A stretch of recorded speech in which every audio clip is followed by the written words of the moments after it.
Well, yeah, you're slowly getting undressed. I like it. What a morning. You're such a pervert. Well, you're not wrong. No, I'm rarely wrong. Oh, now you're rarely wrong. Boy, the confidence is here today. I'm about 90% right on everything. It's the most matter of fact. About 92.3%. It's pretty good. Could be better. We'll see. Hey, watch him! With Dan and Tony!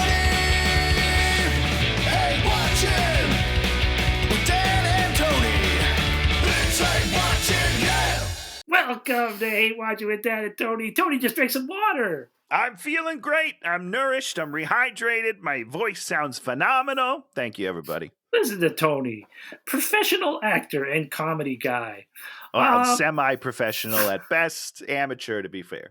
On this show, we watch movies and then we comment on movies, and we'll do dramas, we'll do thrillers, we'll do science fiction, and occasionally we'll roll out something that is packaged as a comedy. Packaged as a comedy? The shots are fired early tonight. Okay, let's do this. I'm ready. And this week, I picked a true classic of the genre, true memoirs of an international assassin. The year 2016. The movie studio Netflix. The running time an hour and 38 long. Beautiful. I love it. In and out. We're quick. Kevin James and an all-star cast of Andy Garcia and no one else. I did enjoy Andy, though. I mean, he's going to give you something. Yeah, exactly. You know, he's an actor. He's a real actor. He's going to try. He's going to do a little something. I have no problems with him. Just want to get that out early. Yeah. So, what do you think, Tony? Where are you starting on this one? Before we get too deep into the movie, okay. I just want to talk about me and my ego and my belief in myself. Yeah. Now, I don't dislike Kevin James. Yes. I don't. I think he's fine. He's fine. He's totally fine. Yep. That's a problem for me.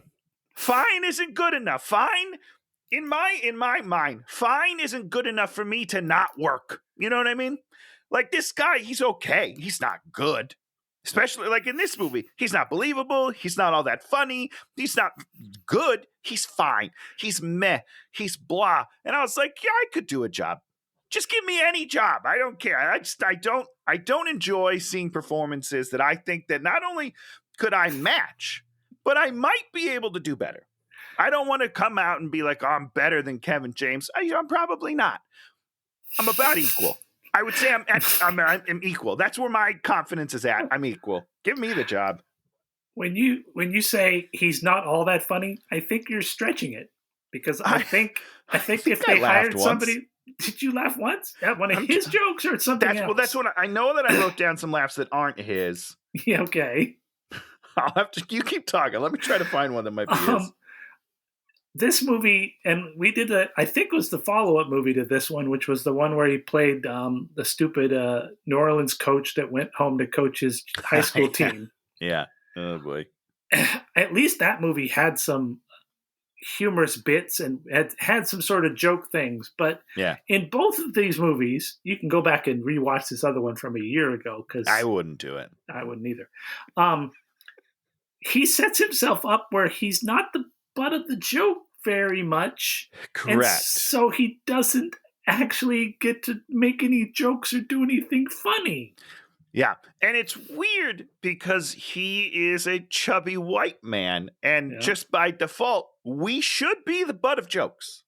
That's our superpower, is that not only can we laugh at ourselves, but people can laugh at us and not feel that bad because we're still, white men who are doing fine. So we're like the perfect balance of someone you can make fun of from high or low. You can punch down, punch up. Nobody seems to care. We're a perfect target. And this guy seems to refuse to be the target. No, yes, very, very much so. It's weird. Well, and they try to paint his life as being bad, but it's Right. not really that bad. It's not, He's got a good job, an apartment. He has enough time to write a book that somehow also then gets published. Like multiple books. True. Yes, exactly. Yeah. No, I mean, he's doing fine. He's got all sorts of nice guns and weaponry laying around his apartment. Very strange. I got a lot of questions about that coming up. I don't understand. And yeah, he's not the butt of the joke. And it's like, if you watch The Office with Ricky Gervais and Stephen Merchant, Ricky Gervais puts himself right in the center as the butt of the joke. Yes. He does not try to make himself look like the hero of the story. Yeah, and that's yeah. I mean, he makes himself an action star, and I'm not saying he can't be. That's not what I'm saying. Just to be clear, I'm not like, hey, he's a fat white guy. He can't be the action star. But specifically in this movie, he shouldn't be. Well, the whole premise is he writes books about an action. He writes romance novels, but for action movie. So he writes action movie novels about this character that I'm supposed has a name, but I don't know what that name is. Mason something. Mason something. Yeah, I can't remember. Shoot. And he sits around his apartment, but then they show that he's really good with a gun. Yeah.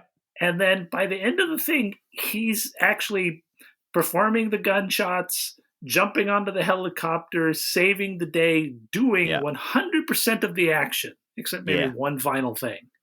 Yep. And you're like, isn't the whole idea is that at the end of a movie like this, you're supposed to say, I'm actually happy with who I am, as opposed to this thing that I dream about? Yeah, now he's transformed into an action star, and he's like mysterious, and he's like, my next book is fake. Don't worry, guys, but it's real. It doesn't make any sense, especially, and now I'm going to kind of jump all over the place, I guess, but in the movie itself, they do that stupid trope where it's in moments of danger, he imagines what his character would do. Yeah. And then he kind of does the opposite, but not really. He just kind of peters out. There's a great joke there that they don't ever play.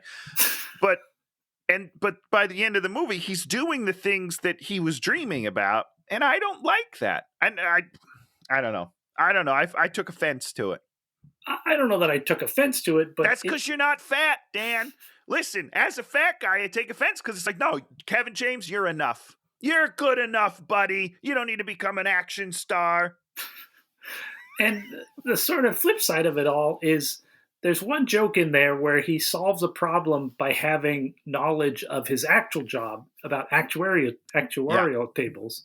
Yeah. And you were like, that's the bit. The bit is that who he is and his knowledge is what gets him through the situation. What gets him through the thing, as opposed 100%. to him being able to jump on a helicopter and catch a gun and disarm a gun. It's like, I don't buy that. It's because he's not going to have those skills. 100%. But he's a crack shot and everything. It's just like super weird. Yeah. And Yep. The one thing I just wanted to say is, because we've done a lot of talk about how he shouldn't be, the star. He should be the butt of the joke. The one guy I think that does that really, really well right now is Adam. What's his name? Adam Devine. How do you say his name? I don't remember. The guy from Workaholics. Yeah, he's very funny. That's he's made an entire career of being the butt of a joke. And he's not like a fat, like he's he's cute. He's a regular guy, but that's his brand of comedy. And it works because we want to be able to laugh at you / with you. Well, Kevin James just has to let that go. He plays people that are terrible. Yeah. Yeah. And, if you play people that are terrible, that's where comedy occurs. It's like if you're super functional, it's not going to be funny at the end. We're not going to be impressed that you're able to do a bunch of things that the whole movie's, maybe the whole movie hasn't told us you can't do them, but the movie sort of spends its time trying to convince us that he's able to do these things. And you're just like, that's not how the world works. No, sir. So we start off dockside, container ships, helicopter, bad guy. He shows up in a car, kills a bunch of henchmen, cuts immediately into the titles, which was so weird. It was extremely weird because we also then come back to that sequence after the titles. Yeah. That doesn't make sense. If that's your intro and then you go titles and then you go real life and we're like, whoa, wait, what's going on? I don't understand. Why isn't he still an action star? I would sort of understand that. But we do this intro where he's kicking ass and then just full stop the action, do credits, and then we come right back to it. So why did we pause there? What the hell are we doing? They should have done the whole action scene, done the credits, and then had him go back on the word processor and eliminate something and say that scene doesn't work. 100%. And then we see the new scene, and then he works it. And then we pick up and we have another whole action scene where it all figures it out. 100%. Yeah. But instead, we kind of go back into it. Then we're kind of going back and forth between him being the schlub writer and then him being the commando. And there's like this whole knife fight scene where the other guy's like talking to him all in the scene, but not as the character. It's just like, yeah. They break what wall is that? I don't even know what wall that would be. It's his fourth wall in his imagination. I don't know what that is. Fourth wall twice removed, like a cousin. I don't know. It does the scene. I understand what they're going for. I don't think they deliver it, but my biggest problem, Dan, is that the guy he encounters, the roadblock is he encounters a guy with an RPG. Yeah. And he was like, you know what? RPG is too much. What can we do that's a step down? Oh, sorry. Hold on. If you really want to break it down, he shoots him with the RPG and he blows up. Yeah. Which, if you're talking about writing your story, there's no part of your story where you write, he's shot with an RPG and he blows up. You're never going to write that. Yeah, that's correct. You know, you could have him smack it out of the air, something completely absurd that's not going to work. And you're like, no one's going to believe that. Delete. Yeah. Make a joke out of it. Make a joke. That'd be fun if they made jokes. Okay, what were you saying? So then his then response is like, you know what? It's a tactical knife. That's a huge jump. You just took away all of your stakes. I don't understand how that's the choice that they made. Let's go RPG. It's a little too much. Let's go with cotton candy. That's great. I don't understand how the writing became that. It was very stupid. Juju bees at 20 yards. Yeah, okay. Woo, heavy stuff. And then we set up this whole thing with a helicopter and him and the girl in the helicopter, and he's like, "Oh, we'll be okay. We'll survive this crash." And then they survive the crash. But he's like not satisfied with them being able to survive a helicopter crash. Sure. Then we Can get understand there. That. They're on the beach, blonde woman, and he's like, "Okay, now for the signature line. I got nothing." Then he goes in the elevator. He goes in the elevator with, is it the same lady, the lady in his apartment that's in this thing? So I don't know. I had a moment where I was like, wait, was that the same lady? And then I never went back to check. Neither did I. So then he has like a little moment in the elevator where he's sort of working on lines, and then she's standing there. But if you're writing that is the correct move. Just for the record. He should be writing, and in his fantasy, it's someone he knows. And then he should try. Absolutely. That should be a through line of this movie, is him trying to impress this girl, just for the record. But it's fine. No, that would it's fine. That would be what the movie. If you made this movie the right way. Yeah. And that's the whole thing about movies is there is a right way to make this type of movie. For sure, we've done it. Yeah. We've done it. I don't know. We've done it. Yeah, you and me. We wrote a couple of movies. One of them did really well, Dan. Guys, look it up. Just Google it. I was thinking about Me Time again, and I was like, man, I'm missing me some Kevin Hart. I miss those days, man. I miss them. I'm like, put me on that mountain with that mountain lion. I'm like, listen, that is actually stupid, funny. But Kevin Hart is funny. It doesn't matter. At least it's a stupid, funny movie. We can make fun of it. We can say it's dumb because he slips on turtle poo and then they don't clean up the turtle poo. But at least this guy's never slipping on any turtle poo. No, he sure isn't. Sure isn't. I'm sorry. I totally interrupted you, what you were saying. I apologize.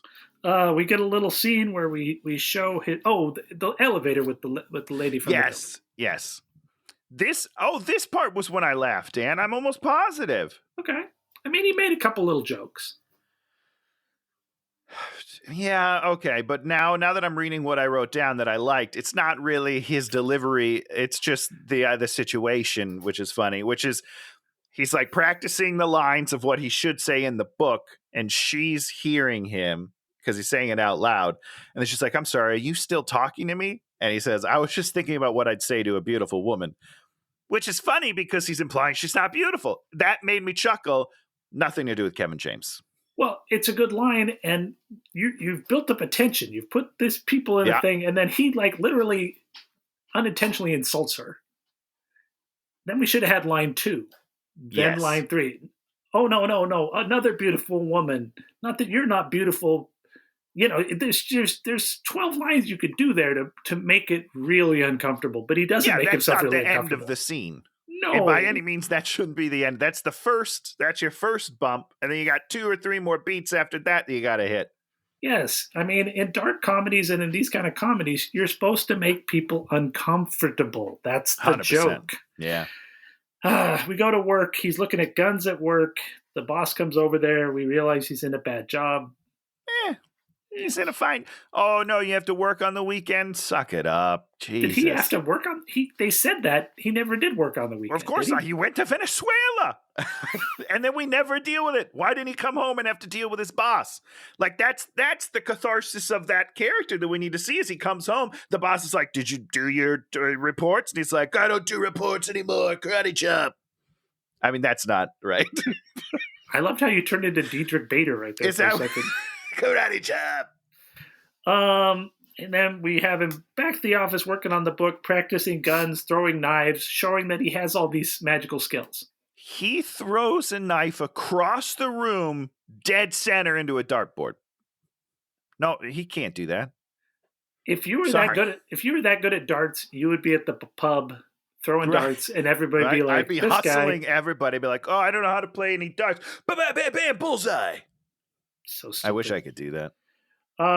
Then we go to the pool room. He meets his friend, who's we all know is the super spy because he's been feeding him super spy information. So, okay, this was one of my biggest questions from the movie, which is unimportant in general, but is it supposed to be a surprise reveal at the end? When he's like, oh, by the way, I'm the ghost. And I'm like, I knew that from the 8 seconds you and being on screen when you were telling him all the things that happened. I knew that. I don't know. It feels weird.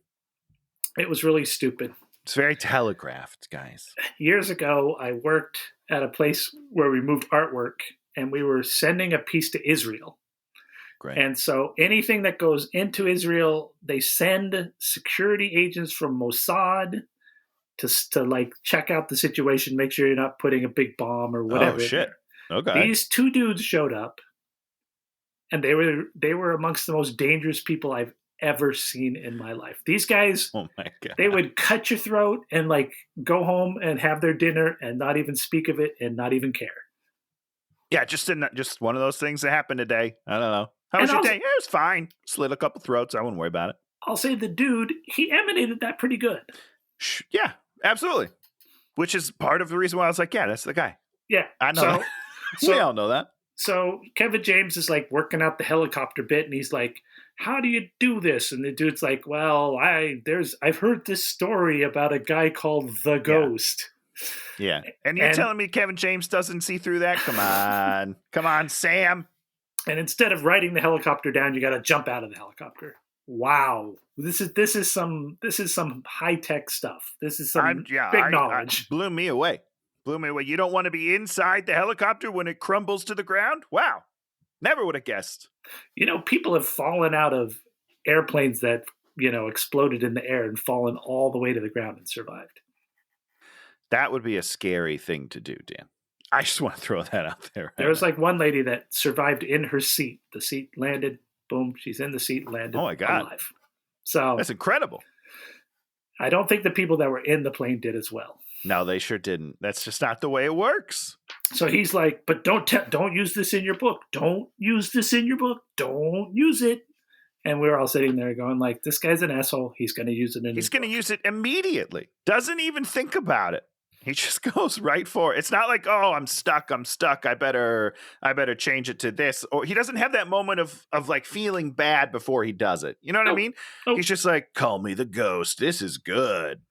So we replay the scene again, a scene we don't want to see. We see it again. He comes out on the beach, and then he says to the girl on the beach, he gets his line, you just said it, I'm the Ghost. Call me the Ghost. And I've got Is that a line? Not only is that not a line, but you can't tell people your nickname. I don't care who you are. You can't be like, oh, no, my name's not Horace. You got to call me the Ghost. Call me the Ghost. That's what everyone's going to call me in 10 years because I'm starting it? No, you can't start your own nickname. That's not the way it works. Call me the Ghost. You're a fucking idiot. Also, right before that, he shushes her. Like, just shoves his finger. He shushed her then? Shoves his finger into her mouth and goes, shh, call me the Ghost. That's not funny or appropriate. That's just rude. And he does it a couple times. And eventually the other lady calls him out on it. But, I mean, no. It's just weird. Super weird. Yeah, I gave myself my own nickname. Oh, what should I call you, Dan? Hambone. Hambone. Hey, Hambone. That's my nickname. Is that good? All right, I'll stick that on there. 6 weeks later, gets his manuscript returned. Throws it in a drawer with a bunch of other manuscripts. We've all been there. Then he gets a call on the phone about someone who wants to publish his book. Yeah. The lady meets him at Starbucks. She's kind of funny. Yeah, no, she's not terrible. And she's all like, I wanna publish your book, but you have to sign this thing on my phone instantly without talking to a lawyer or having any due diligence. Yeah, and that's a red flag. She sort of threatens him a couple of times, and then he signs it, and then she just walks out. Well, hold on. She doesn't just walk out, Dan. Okay. So what happens is she's like, hey, you got to keep it down because he's getting excited. You got to keep it down. There's a lot of wannabe writers in this room. Is that this scene? I don't know, maybe. Probably. And then I think it is. She's like, there's a lot of wannabe writers in here, so I can't tell anyone my name because they all want me to publish their books. And then she stands up and she starts walking away and she goes, you're a published author, my man. She yells it to the whole place after saying she can't let anyone know that she's going to help publish books. She just yells it. Stupid. She's terrible. Get her out. So, but it's going to be print on demand. Yeah, I don't know anything about the publishing world, but that sounds a lot like just self-publishing to me, right? Well, it isn't exactly depending. Okay. I mean, do we want to talk about publishing? I think we should. I think that people want to know, and by the people I mean me. I've got a couple of books that I'm looking to sell, Dan. This is literally the dumbest thing ever. First of all, how does she even know his book exists if it got returned? No, that's a great question. Not only, I mean, he didn't send it to her. Nope. So where did she even pick it up? I don't. There's no way for her to know it exists. Nope. I mean, on-demand publishing, yeah, it's a great thing. Are you going to sell? I mean, it goes on to be a huge hit for an unknowable reason.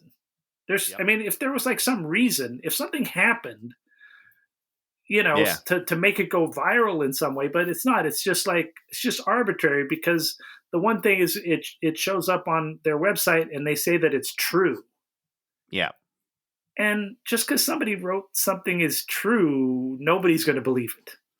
Not only is nobody going to believe it, but who's telling their friends about? Like, who discovered it first, and then is telling their friends, "Hey, I read this book about this assassin.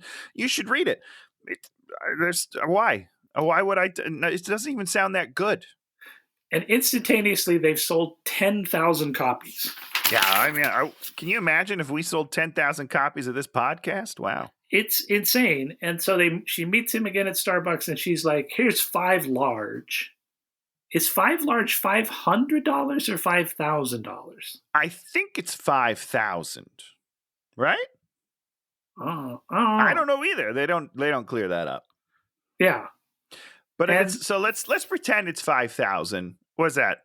I mean, if the book is selling I don't even understand you're making $2 a book. $2 a book. Okay, it's got to be $500, which not really very much money. No, it's not any money. Not any money. No. Gets back to the building. The hottish girl is like all over him and is like, "So you're a published author? That's amazing, incredible." And he's like, "How do you know?" And she's like, "Everyone in the building is talking." He's never talked to anybody in this building. No, he literally hasn't because she asks him. She goes, "You know how everyone in this building talks?" And he says, "No, I don't actually." What? So how I did don't understand. How did they know he Yeah, wrote I this don't book? understand. I don't know. I don't know, man. It's weird, stupid, real And then dumb. and then she's like, "It's not true, is it?" And he's like, "If I told you the truth, I'd have to slit your throat." And then she gets fucking creeped out by him, and it's She should be really creeped weird out. and creepy. It's there's it's Shouldn't just he- going for the joke. But You know? but isn't the joke? If I told you, then I'd have to kill you, and they, like overly joke it so that she knows it's a joke. Yeah. But he says Yeah. it like, "I'm going to have to murder you." Yeah, and he's very particular in how he's going to do it as well. The guy's a murderer. He's dangerous for sure. He's got weapons in his apartment, Dan. He's murdered people before. Goes back to the pool hall. His friend's there, and he's like, "I thought we were friends," and they have a thing. And then the guy's not exactly mad, but he's all like, he gives him the log line of the movie. He's like, "You've got to live your life." Yeah. And you're kind of like, huh? I don't think that's why he's mad. I'm just going to throw this out there. I don't think he's mad that he's writing about his life and not his own life. I think he's mad that he just shared all of his secrets when he asked him not to. So that's a confusing lesson to learn in this scene, because that's not why the ghost is actually mad. And I have to imagine there's been a million books where the main assassin character is called the Ghost. Right? I mean, yeah, probably. Who knows? But there's also, Mission Impossible Ghost Protocol, so it's used. Okay, back at Starbucks, meets the publisher. She's all like, "You're going to be on Katie Couric." Okay. Sales continues, and I wrote this right here. We're 18 minutes into this movie, and no one has gotten hit in the nuts. That's what you're waiting for? Something. Anything. Well, wait. I've got a treat for you then. Just wait until our What Was Good This Week. Oh. Yeah. Goes on the Katie Couric interview, realizes she's going to destroy him. He just runs away. Yeah, and not that this totally matters, Dan. And I didn't do any research. I don't know how far the frequencies reach, but he is out the door, and his microphone is still attached to the studio. That's a lot of interference for that thing to get through. I'm just going to throw that out there. This is like Technical Tony. But he's in a fucking elevator. He goes down. They hear him crystal clear, Dan. There's no static. There's no noise whatsoever. Are you kidding me? That's ridiculous. Gets in a taxi. We have a 1-minute taxi ride where we have chase music. Yeah, and there's no one chasing him. He's just driving. And he's sweating like a pig back there. I don't know. I don't understand. Is it supposed to be funny? I don't know. I mean, if he'd have gone in and hidden in the bathroom and then said a bunch of crazy things. Yes, Dan, because that happens all the time. I'm gonna share a story. I'm not gonna tell who it was at my work, because if people know where I work, they could probably figure it out. But there was one of our talent. That's all I'm gonna say. Shoot! I just gave away gender. They went to the bathroom. All right, he went to the bathroom and he started peeing and he started singing. He's just singing to himself while he's peeing. He's singing about how much he had to go to the bathroom. I've got to go to the bathroom. Yes, here it comes. It's a mighty stream. And like that, everybody heard it. We turned it up in the studio so that everyone could hear that was on set. So when he came back and we went back to air, everyone was just like, "So how was your pee?" And they started singing the song with him. It's good. It was a great moment. Hold on, he was a hero, wasn't he? I mean, he was embarrassed by it. Was he? I would be a hero. I'd be like, I'm the greatest. Infamy. It just depends on the type of person you are, you know? I would think it's hilarious, and I would do it all the time then. Well, if it wasn't something horribly embarrassing. Right. That's not horribly embarrassing. Like, all sorts of things. You could say some bad things. You got to be careful when you're on a hot mic, because people do not care. I'm going to kill them. People will out you. No problem. When Tony's sleeping tonight, I'm slipping into his room and cutting his throat. Is that on mic 1? Is that Dan? What? What happened? Hello? I said, what? Back in his apartment, gets kidnapped and wakes up in Venezuela. Yep. Yep. How long is that? Just out of curiosity, you know? Where are they? New York? I mean, it looks like New York for sure. And that's Katie Curry. It's got to be New York. Yeah. New York to Venezuela. You're probably talking Venezuela's Central America, right? Yeah. Sure. Yeah. Yeah. So Geography. You're probably talking like, it'd be like a 4 or 5 hour commercial flight, I would guess. Okay, that's actually not as far as I thought. But they'd have to they wouldn't have a commercial. And like, more No, importantly, that's a private jet. you know how much work it would be these are like freedom fighters in Venezuela have the money to kidnap a guy in New their York pockets City? are deep, baby. I mean, they're going to be able to overthrow a government with that. So it's Andy Garcia. He's El Toro, and he's somehow found and read this book, and then knows the legend of the ghost, who's a legend around the world in Assassin's world, sorry. And then assumes that this is really the guy who did things in 1984, which is 38 years ago. Kevin James, maybe 50, 52. So he did this all when he was 14. Young. Yeah, very young. 9. Very young. It just doesn't make any sense. No, it sure doesn't. And also, at the end of the movie, not to give any spoilers, when the real ghost is talking, he's like, oh, yeah, and by the way, the real date of that assassination was something different. I don't remember what he says. So the details were wrong. It really threw me for a loop at the end of the movie, because I was like, wait, this whole thing is predicated on Garcia thinking he's the ghost because only the details would be known by the ghost, but the details were wrong. So I'm a little confused, Dan. You should have made it happen 10 years ago. Something a little more recent would be nice. And the guy should have been the same age as Kevin James, and then we'd have been like, okay, and just maybe make a couple things where they're similar. You know, they have dark hair. It's like, oh, it's funny. You have blue hair and I have blue eyes. And you have blue hair and I have blue hair. Make some similarities between them as opposed to like an actual aging operative that did things in the 80s that Kevin James... He's at least 20 years older than Kevin James, I swear to God. At least. Yeah, so... 25 years is what I would say. Little weird. Weird. So now we're going to just do these things. Basically, Andy Garcia's El Toro, who's supposedly the freedom fighter in the jungle. Then there's a Russian drug dealer. And then there's... Who walks around in his underpants all the time. Rocks it. Then there's the president of the country who's... El Presidente. Not from the country and from San Diego. San Diego? Yep, and has become the president in some way that he's getting inaugurated? I assume it's the CIA put him in power. I think. But he's being inaugurated. Generally, you have a coup and you take over. I don't know what that word means, Dan. You can keep saying it. You don't know what inaugurated means? No, not really. Not in a technical way. Do you remember when President Inauguration Day, and then we celebrate it? Yeah, but I don't know what is it literally. An inauguration is an event where it's a transfer of power, right?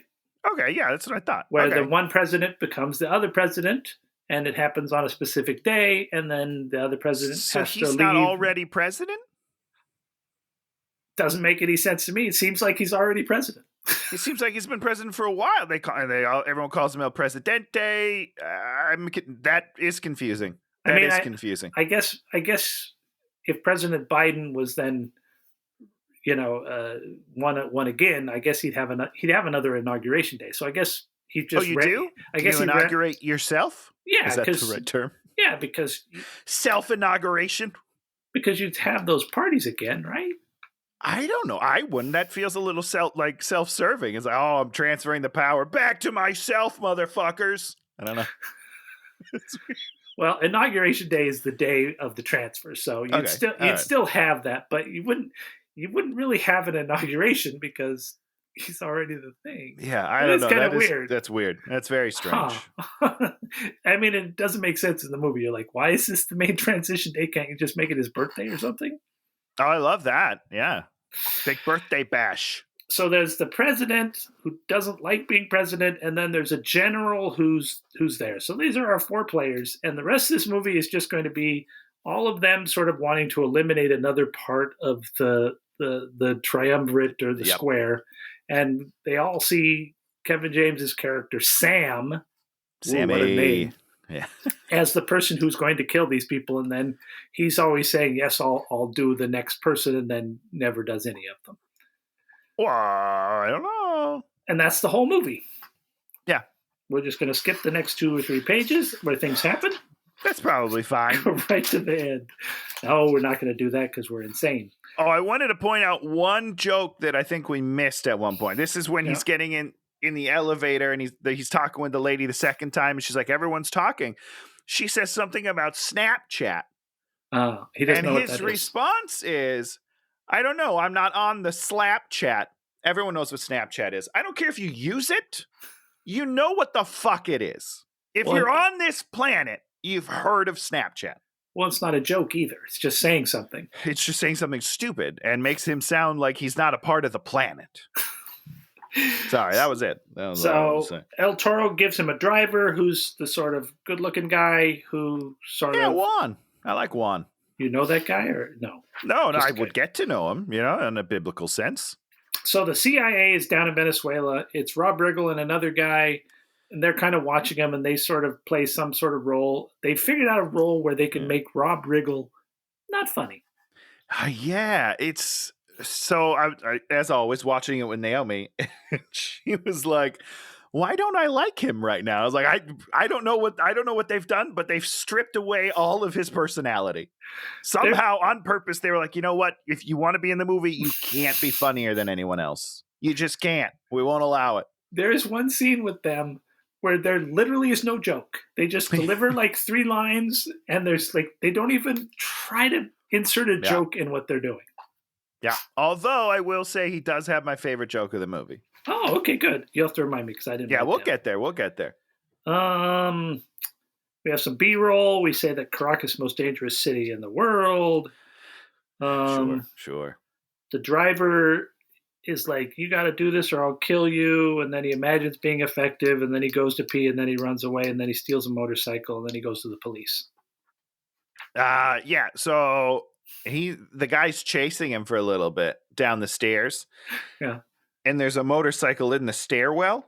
Yeah. Did you notice this? And then Kevin James knocks over the motorcycle in a stairwell. I don't know why it's in a stairwell to begin with. Then the guy trips over a motorcycle in a stairwell. How do you not see a motorcycle in front of you? They're huge. I don't understand. Just make him like jump over it and then stumble. But he just literally runs into a motorcycle on the stairs and trips over it. That's the dumbest thing I've ever seen in my life. It doesn't make any sense. He goes to the police and he's trying to convince the police that they want the president killed.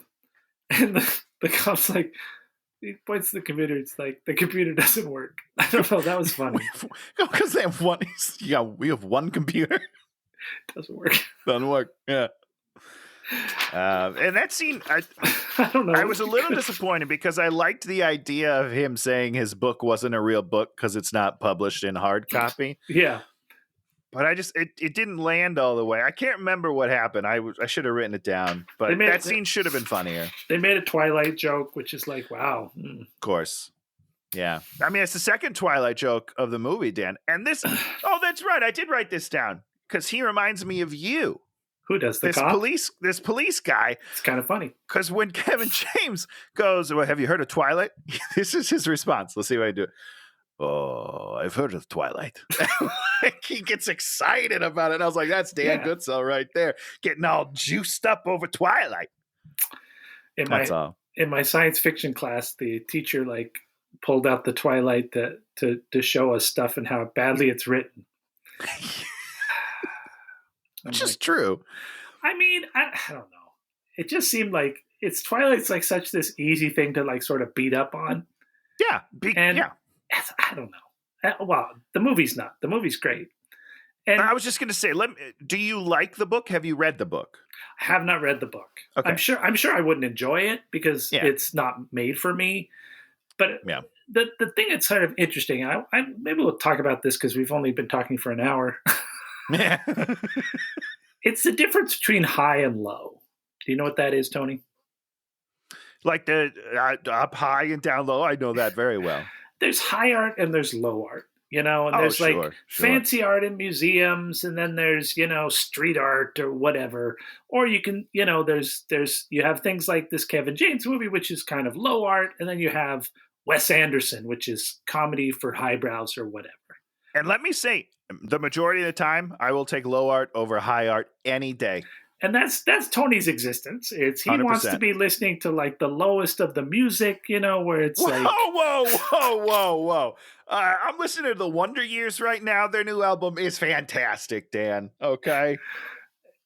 But the whole thing is you make whatever you make, and you either make it for an audience or you make it and then it's going to decide, the culture is going to decide where you exist. 100%. And that one thing is more relevant and more correct than another thing.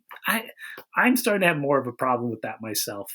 It's like, I've always had a problem with that. And typically what we try and do on here is look at things that have all the benefits in the world and then turn out a garbage product. That's just, maybe somebody out there loves this movie and is like, that's the most hilarious movie ever. I really don't think so, Dan. I think there's been a couple that we've done that might fall into that category. It's not this one. If somebody said to me, I liked Me Time, I'd be like, okay, well, that's fine. Yeah, I somebody get it. said to me that they liked this movie, I'd be like, you're going to have to explain to me what jokes were funny in this. Tell me point by point what you enjoyed. There's no way. Okay, so boom, boom, boom. So then the cops like drag him away to a warehouse, and then they're trying to shake him down for money because basically if he published a book, he should have money. Calls the publisher, she won't give him any money, and he gets rescued. Talk about the rescue, Tony. I don't totally remember it. I know the woman comes in, she beats some people up. I don't remember what happens. Shoots people, but doesn't kill them. She who's good. like this crack assassin, not assassin, but DEA agent. Right. Never kills anyone. Fails at killing everyone until now, later. Is she still a DEA agent, Dan? I don't totally understand how that works. She seems like she's pretty much on her own. She's on her own. We never see any other DEA, or we don't understand what the like DEA she's has gone to do with anything. AWOL, and nobody talks about that. No. Okay. Talk about her as an actress, as a comedian, as an action star. Is she an actress? That's great for her. Wow! Don't. I'm gonna ask you a question though.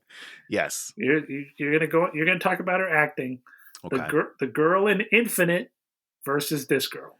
Oh, well, give her an Oscar. Give this lady an Oscar because she's leaps and bounds better than that woman. That poor woman. She doesn't know what she's doing. She can't even talk English. What an idiot.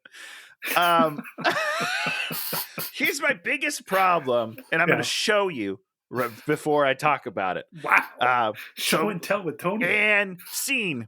I'm going to do the whole movie like this, Dan. I'm just going to bob my head about it. This woman can't keep her head still.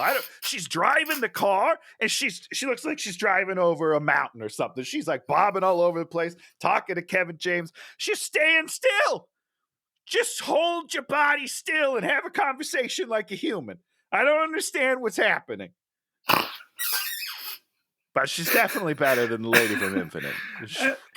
At least she's like, there's some charisma. She's trying some stuff. She's doing some things. And she's got the physical skills when she's fighting. It looks great. The fights are okay. The fights are, I'd give them, TV movie, they're okay. 100%. I've dreamed to have fight scenes like that, Something that someone would just be like, that's passable.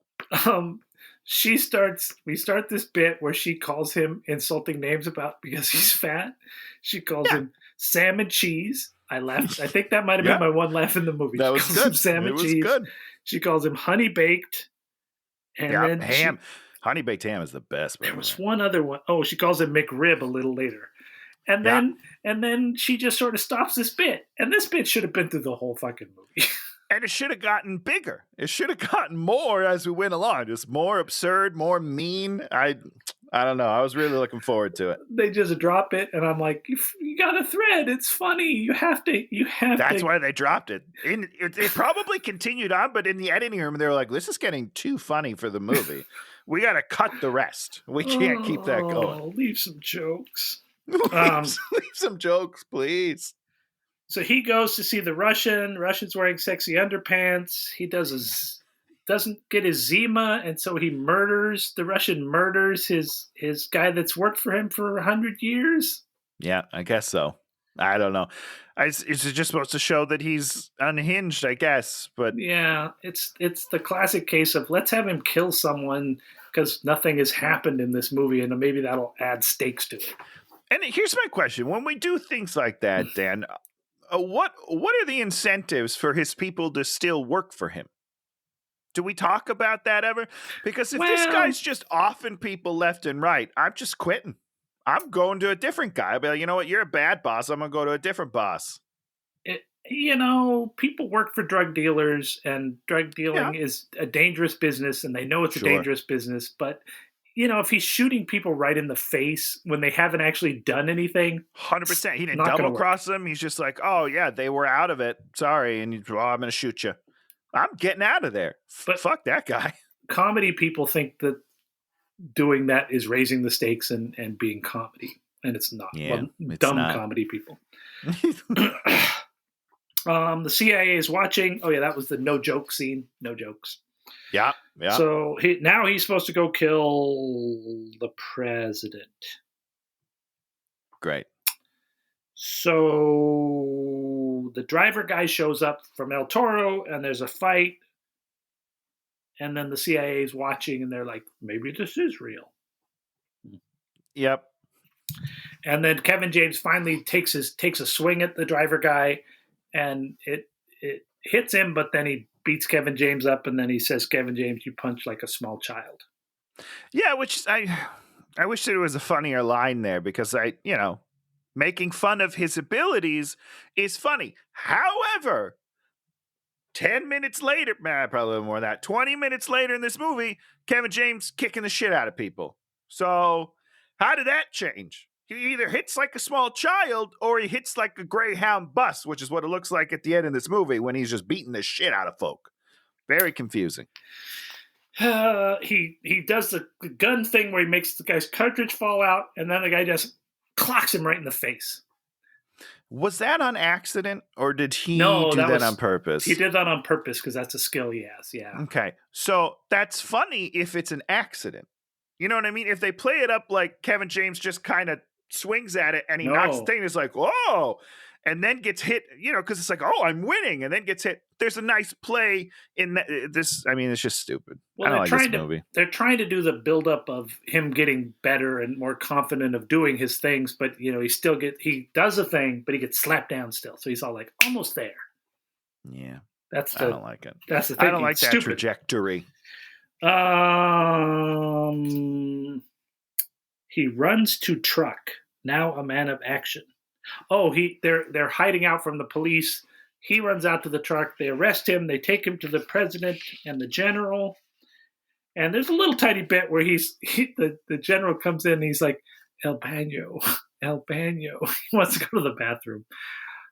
It's not very funny, but it should have been really funny. It should have been funny. It's not funny. End of story. And I think part of what's not funny is that the other guy, they don't give him anything to do. Which other guy? The general. Yeah. When he's like, El Baño? Anyone, and he comes over and he's like, shh now. Just diffuses the situation, which is the opposite of what we should be doing. Like, it should build. There should be some jokes coming, as opposed to just being like, no, stop talking. I don't want to do this scene, please. Can we just move on? It's the classic thing. Diffuse, it's like, there's, in comedy, you're always supposed to have the bomb there. The bomb's like tick, tick, tick, gets to 1, goes to a half, goes to a quarter, it's like, you never want that to get to 0. This thing's like, we better cool it down. Just start at 0. That's everyone's where we good. need to be. Everyone's good. Let's get you to the next place we're supposed to be in the script. Let's not worry about anything funny happening. Let's not take any detours for jokes. So now Presidente and this guy want him to kill the Russian, Moscovich. Great. Mhm. He's like, I'll do it at the inauguration. Then he goes back to the lady spy's house, Lady DEA, and then where she's like, you're going to wear a wire and get the president to admit everything, and that'll be great. This was another one of the times I laughed at Kevin James. I just don't know if it's Kevin James now, but when he enters her safe house, she's like, were you followed? And he says, look at me and look at everyone else out there. Like, that was funny. That's a good joke. It was a good joke. I didn't laugh, but it's a good joke. Okay. Are you too mad to laugh, Dan? No. Right. The police attack. I think he gets shot. Yeah, he does. He gets shot in the shoulder. Sometimes. He's shot? He is shot through the shoulder, Dan. How does that work? What do you mean, how does that work? It's a bullet. Came right. Well, from what I can tell. Wait, he gets shot in the shoulder? He also gets stabbed in the other shoulder, and he can jump on a helicopter. Yeah, he's fine. I wouldn't worry about it. I mean, listen. Bullet wounds, not second, that Tony. bad. Okay. I just had the tiniest of procedures the other day. Yeah. I'm rolling around crying like a baby. I can't do it. It's like Shan's like, can we walk to Starbucks? I'm like, no, I cannot. This guy is shot through the arm and stabbed. You know what? I'd be walking around like my arms would just be hanging limply at the sides. Dan, don't worry. She patches him up. Oh, she patches him up. Okay. Yeah, that's how bullet holes work. As long as they're back sewed together, they don't hurt. No trauma. They're fine. The muscle, no trauma in a muscle. No, it's clean. When a raging hot piece of metal goes through it from one side to the other side. It's a clean shot right through. Bones and stuff. No, I don't think so. That's not how the body works.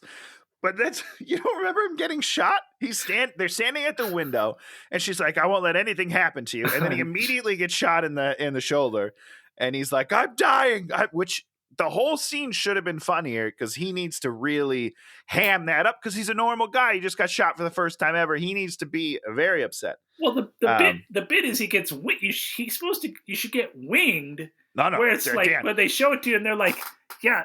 The only thing happened is a little and he little needs bird. To be very upset about it. It's a little scrape. Yeah, it's a little scrape that goes by. No. There's a bullet hole in the back of his shoulder, and it comes out the side right here. But don't worry because it's only there sometimes. Oh, in really? some scenes, the bullet hole's not there. In other scenes, not only is the bullet hole there, but it's bloody. It's very weird. It's very, very inconsistent bullet hole. Oh, that's funny. Then he electrocutes some people on the stairs, and he sets it up so he blows them up. Is that where he blows them up? He does water on the ground, breaks a lamp, and then so when they turn on the lights, it electrocutes them or something. Yeah. I don't know how things work. Them. And that's the actuarial table joke that he learned that from work.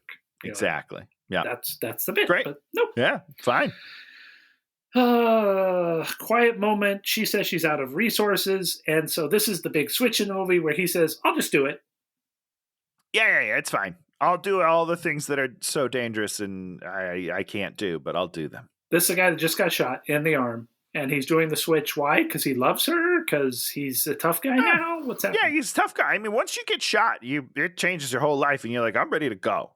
I guess if getting shot really means nothing and doesn't affect you, you'd feel pretty powerful. I would feel pretty invincible. I mean, look at this. I can still move my arm. There's a bullet went right through it a minute ago, and I'm fine. I can punch you in the face. I can do anything. I've been shot. I'm amazing.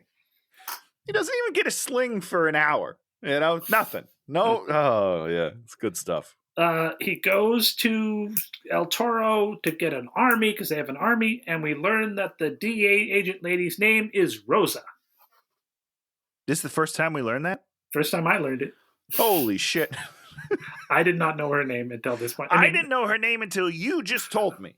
But I don't remember learning it in the movie or not. I don't know. And we have time now for him to go out and for her to get him ready, and then she teaching him to shoot, but she doesn't have to teach him to shoot because he's a great shooter. Shot. He's a wonderful shooterman. Oh my god! Oh, by the way, and this is the scene where the bullet hole's gone. When they meet El Toro, it's bloody, and then when they're at night, there's nothing. Well, There's gave nothing him a on new his shoulder. shirt. Give him a new shirt. No, because it comes back again later. I'm telling you, Dan, you should have paid more attention to this bullet hole you didn't remember. Then we do a whole bit where he's like, "You push people away," and then she's like, "I just fooled you. I don't push people away," because she does a whole bit where all her partners died, and then she's like, "Ha ha ha." Yeah. I'm kidding, but I'm not kidding because I think the partners did die. I don't know, Dan. I don't understand even what they're going for in this scene. I don't get it. Well, they're tipping that they're maybe flirty and there might be something that happened between these two, but even this movie realizes that nothing could happen between these two because she's pretty hot and there's not a chance. A badass. And she's a badass. Let's not forget that she's kicking some ass over here. She's not going to get with Joe Monday, you know? We know that she's going to end up with the driver dude, and she does end up with him. Hell yeah. So, boom, boom. Somehow, El Toro, freedom fighter in the jungle, has a tuxedo in Kevin James's size and a really hideous dress in her size. They know a ton of overweight people, Dan. I don't know if you know this. Just a ton. Talk to me about hairdressers in the jungle, Tony. Well, I mean, it's harder out there. So they have it's much harder for them. They have to use, I'm assuming, tree sap to really get the hair to stay. The resources are limited, so it's a tough job. I commend them. Is all I want to say. Good for them on sticking it out. I don't know. I don't understand what I don't get it. I don't know because none of the other guys look good in the woods here. When James Bond comes out of the ocean, to go to a party, he's always carrying a suit bag. 100%, because you gotta ready. Bring your own stuff, man. BYOS, bring your own suit. BYOT, bring your own tux. Tuxedo. We're at the inauguration. Makes no sense. They don't do any inauguration stuff. We're just the party. I don't even know if I believe you that that's what it is anymore. I think you're full of it. Everybody's there. Rosa and Masovich dance, and then he's sort of trying to kill her during the dance. Yeah, well, he has a broken glass, and he's trying to, cut her throat or something. I don't know. It's very dumb. The president sees him, recognizes him from Katie Couric, and then we kind of go back and forth where Rosa and Moscovich are fighting in one room, and he's with the president in the other room, and the president complains about everything, sees the wire, talks about how he hates his life. Yeah. Kevin James's character then takes the time to try and give him a pep talk about being president. Yep. Then he walks over to the desk, pulls out a gun, and kills himself. Yeah. Kills himself. Yeah. Did you see that coming? It is one of the most incomprehensible things in any movie I've ever seen where you have not set up a thing. If he ran out and drove away and gave up being president and said, handed him the presidential seal and said, "You're president now," anything, he murders himself because he doesn't want to be presidente. He likes he'd rather be living in San Diego, and he's missing some sort of food. There's some food he was missing. Yeah, there's a food through line. Yeah, I don't remember. And his solution to that is murdering himself. Yep, just taking his own life. When this happened, Dan, I was so shocked. And I've seen this movie before. I saw it back in 2016 or whatever when it came out.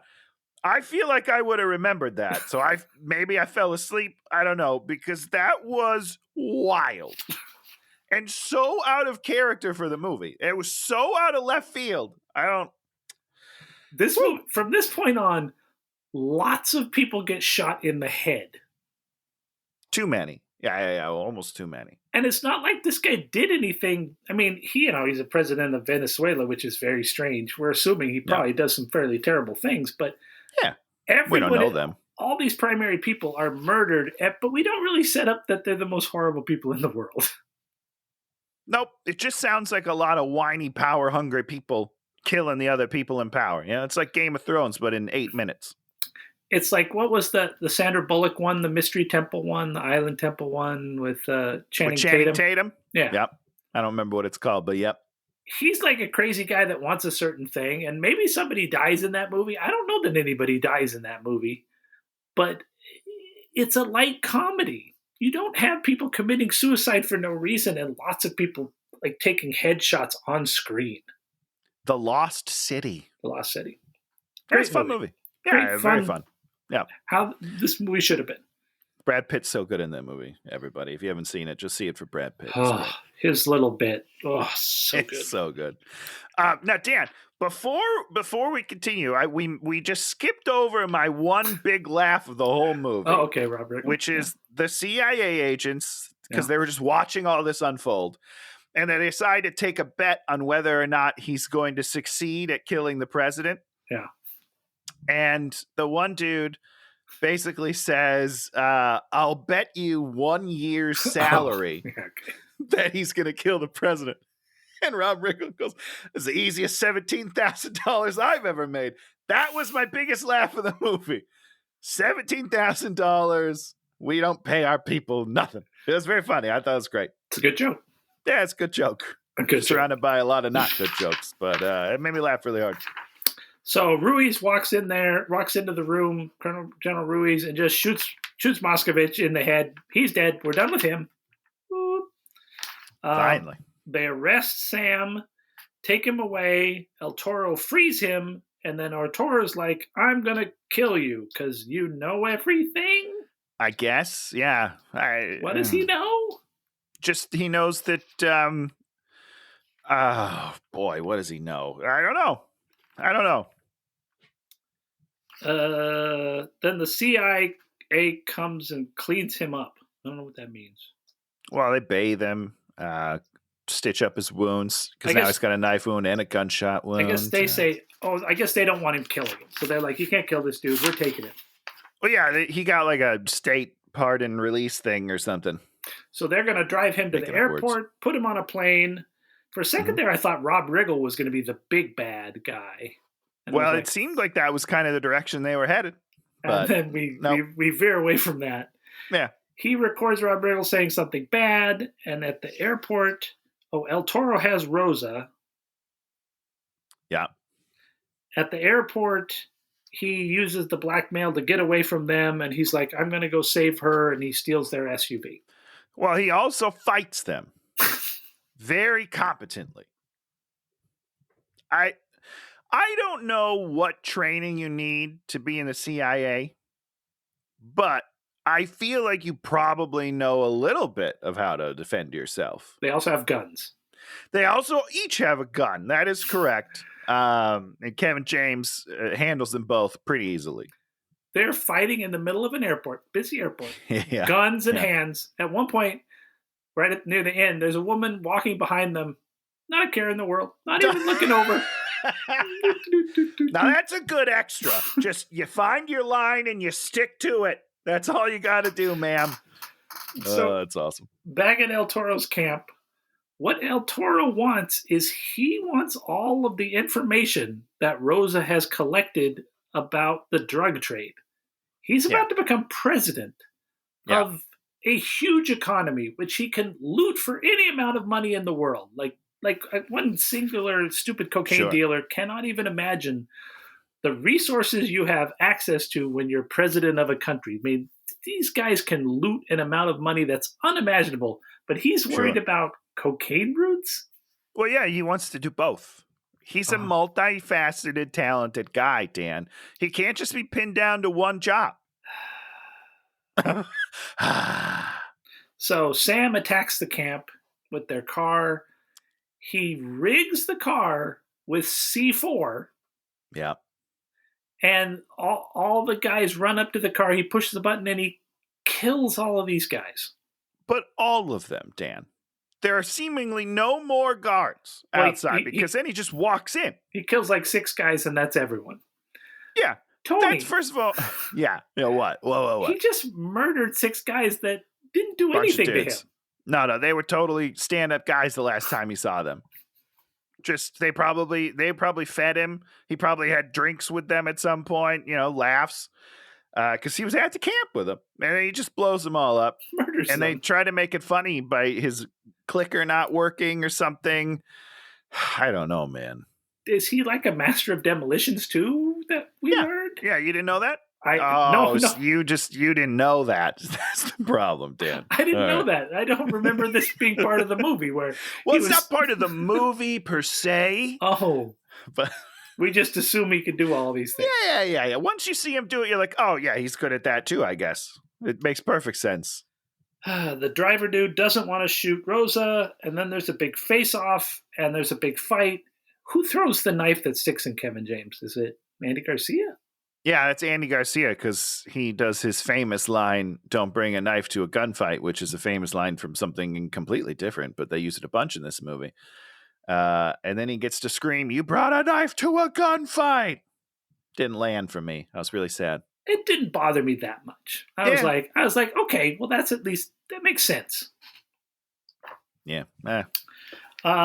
Andy Garcia runs to a helicopter. Why does he run to a? Why is he running to a helicopter? What? I don't know. He's the president, so he's got to go to his presidential estate. What is Kevin James even going to do to him?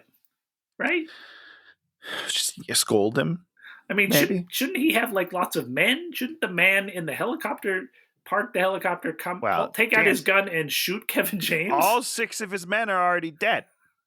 Did you forget that? All of his security detail, the entire the entire camp is 6 people dead. That's it. They're all dead. So we do this helicopter battle, which I have to imagine I was playing Marvel Snap during this. I couldn't take it. I'm jealous. I'm jealous of you. Nothing happens. You didn't miss anything. And they jump out of the helicopter into the ocean like they're supposed to, and then they swim out. And it wasn't the ocean, though. It was a tiny little pond that is impossible to land in. But that's fine. It's all good. Okay. Shoot El Toro helicopter, and then someone says, "Oh, I knew you were the ghost." You're like, "Oh, stop." That was Andy Garcia right before he falls to his death. Dumb. I mean, this is when he shushes Rosa at the end. Yep. It's really weird. Super weird.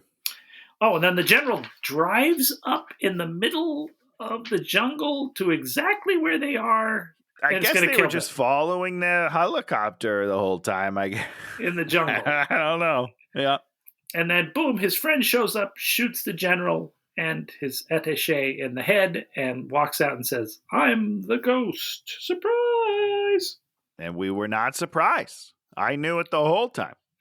6 months later, the driver is now the president of the country. Which I'm cool with. How does that work? Good for you, Juan. You're doing it, buddy. Hold on a second. So we're not going to have elections? We're just going to have this freedom fighter just put in charge? Because we all know how that works. Well, he seemed to, be a stand-up guy. He did the right thing there at the end, so let's do it. And Rosa's there in the crowd cheering for him. I cheer for you. Yeah, they're doing it. And then he's on Katie Couric again, and writing another book. And he's fine. He's just fine. Like, yeah, I can handle the pressure now because I've done all this other stuff. There you go. What a film, huh? This is a pretty bad one. Here was my problem with it. Yeah. It wasn't. I didn't feel like it was as bad as a lot of things we have watched. Yeah. But it was so boring. It was so mundane. Yeah. Those are my least favorite movies that we do. When they end up just not being so bad that I have a good time with them. They're right in the middle where they're bad. They're not good movies on any level whatsoever, but they're also not bad enough to be fun. I get mad at those. Well, you said it now. It is so unmemorable. Yeah, 100%. You've taken, at least in Infinite, they're standing in plane hangars that are completely white, and they did stitching in the thing with the infinity symbol, and they forget to show us their secret headquarters, and then the secret headquarters is kind of dopey and weird. And, there's just like all this dopey, weird stuff that you're just like, wow, there's lots of, okay, that's what you could say about this movie. There's not a lot of decisions being made. No. It's all, 100%. It's all very vanilla. Nobody's doing anything. That's the problem. It just bounced from place to place to place where nothing happens, nothing Yep. happens, nothing Just happens, like, nothing let's happens, just get nothing this through. happens. Let's get through the thing. Let's go, guys. Yes, moving on. We got this many shots. We got to get the shots. We got 3 more hours of daylight. We have 42 pages left to shoot. Let's go. Oh, Kevin James. Oh, KJ. Yeah, what are you can gonna call me do? KJ. He's got more hair than I do, so that's something he's got going Supposedly. on his head. I got the facial hair. You know what I mean? Well, sure. Yeah. I mean, he needs to make a comedy that's about maybe the wrestling comedy is funny. Is the wrestling comedy funny where he does wrestling? I don't remember. Here Comes the Boom at this point. I'll have to rewatch it. I remember the Paul Blart one. I think I saw the first one, and he's an But idiot. the second one is terrible. Oh, is it? It was really. We should do that for this because I was real upset with that. We'll get to it. Yeah. So now's the point where we talk about something we like, and since I picked this movie, Tony gets to go first and tell us about something he likes that's going to be totally juvenile. Well, okay, you're not wrong, but it is. It depends on your definition of juvenile. Something you like. A instant Christmas classic that we saw yesterday in the movie theaters. What? It's, of course, called Violent Night, starring David Harbour, Die-Hard Santa Claus, John Leguizamo as the bad guy. This movie was a fucking blast, Dan. I had so much fun at this movie. Oh, so he's not a monster. He's Die Hard. He's Bruce Willis. He is Bruce Willis, but Santa Claus. Oh my! Okay, but the real Santa Claus. Okay, and it's fucking. Wait, it's funny. He's actually Santa Claus. He is actually Santa Claus. Oh, it's Dan. See this? Just see it. It's funny. It's gory. It's intense. Oh, it's good. I mean, David Harbour is the guy we want to see. He's a guy I want to watch on screen. It's like how they fucked up Hellboy so much continues to astound me because this guy, I will watch him do anything. He made the Black Widow movie acceptable. There you go. I haven't even seen that. Oh, you haven't seen it? I don't care. It's pretty sad. Yeah, that sounds about right. Well, I watched James Bond, No Time to Die. Is that the newest one? 2021. I'm totally lost on my Daniel Craig James Bonds. I don't think I've never seen any other Daniel Craig's in the theater. I don't think. Maybe the first one a long time ago. Sure. And so I've been sort of catching up with them, but I watched them out of order, so I really have no idea what's going on because there's a really big meta plot going on through there. That sounds about right. Watch them out of order. I don't know what's going on. And the thing about these movies is you turn off the what the meta story is about. Yeah. Blofeld and this guy and and you watch people chew up the scenery with their performances. And who's the standout person? I mean, not that everyone's not a standout. Anna de Armas. Okay. Holy fuck. They give her this much. They're like, you got your bit, you got your set piece. 10 out of 10. Wow. I'm like, give that lady, that character, give her movies immediately. It's okay. I would watch the hell out of those movies. She's just like, she's super sexy, but she's also funny. She's like charismatic and she just has a lot going on. And the new James Bond lady, she was great. And Rami Malek is just, I mean, he's a talented guy. And weird. Then the other guy in there is, what's his name? Oh, I can't look him up. What's his name? He's in Made for Love. He plays the guy in Made for Love. He's kind of like this good-looking guy. Oh, and what's his name that plays Felix Leiter? Jeffrey, what's his name from Westworld? That guy. Oh my God, Jeffrey Wright. Jeffrey Wright, sure. Oh, yeah. He's just so good. Oh, what's that dude's name? I don't know who's. All right, I'm on IMDb. He's like a blonde guy. He's in Made for Love. He's like a younger guy. Oh, God damn it, Tony. Oh, shoot. He's the worst. Oh, shoot. Ben Whishaw? No, that's All that's right. the guy that plays Q. That's Ugh. true. Yeah. We got a Roy. These pictures are so small. I need glasses. David Denchik, Christoph Waltz, No, Billy Magnuson. Billy Magnuson. All right. He's That got a guy. black and white picture on here. What a weird picture. Oh, yeah. No, I love this guy. I clicked on him big. Oh my God, he's so good. Yeah, he was great. He was in Aladdin. He plays the Oh. prince in Aladdin, and everyone was up in arms about how you make a white guy, blah blah blah blah. But he's so funny. He's got one scene in that movie, and he steals the fucking film.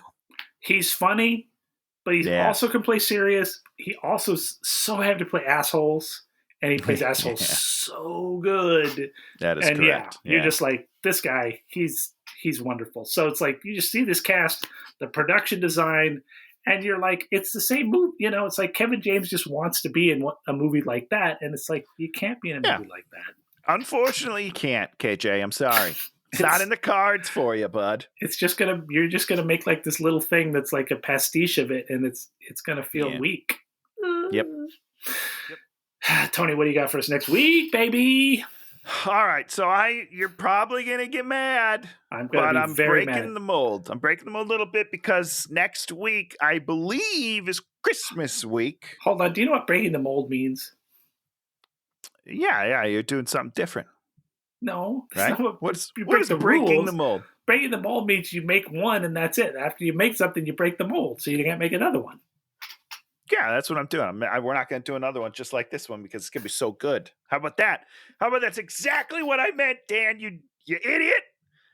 No, Tony. You're right. That is what breaking the mold means. You're right. Don't call me an idiot. But I got you. Good. Break that mold, Tony. Break that mold. Okay. So I like how you're having to look up what movie you're picking. I can't remember the exact name of it, so I want to nail it. This movie is from 1964. What the hell? I think it might be the oldest movie that we've ever done. This might be the oldest movie you've ever seen.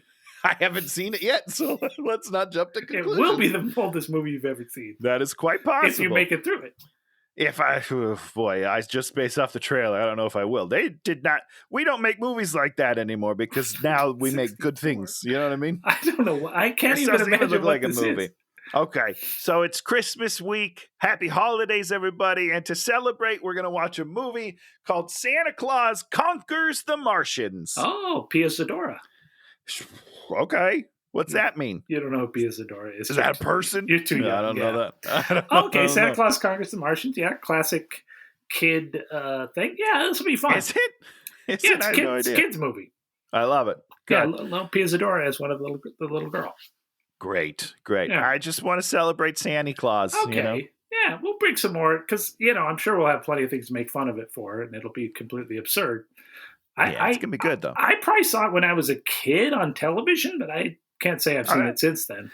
It does feel like a good Sellian movie. Oh, yeah. No, I love my Santa Claus 1964. Yeah, dig that stuff. Yeah, baby, yeah. This will be fun. Well, maybe we'll do a little, something different. I don't know. Maybe I'll wear a Christmas hat. I don't know. Oh, you could go back to costumes? Oh, my goodness. The people have been clamoring for it, Dan. Maybe we'll exchange gifts on stream. We probably won't. That's not how gifts work, but I love it. Look what I got for you, Tony. I got you this fruitcake, but I'm going to eat it. Yum. It was delicious. Oh, boy. Okay, Santa Claus Conquers the Martians. I like it. Maybe I just thought it'd be fun to do something a little different. Break the mold, as it were. Break that old mold. Stupid mold. What are you doing? I'm going to kick you in the face. Whoa.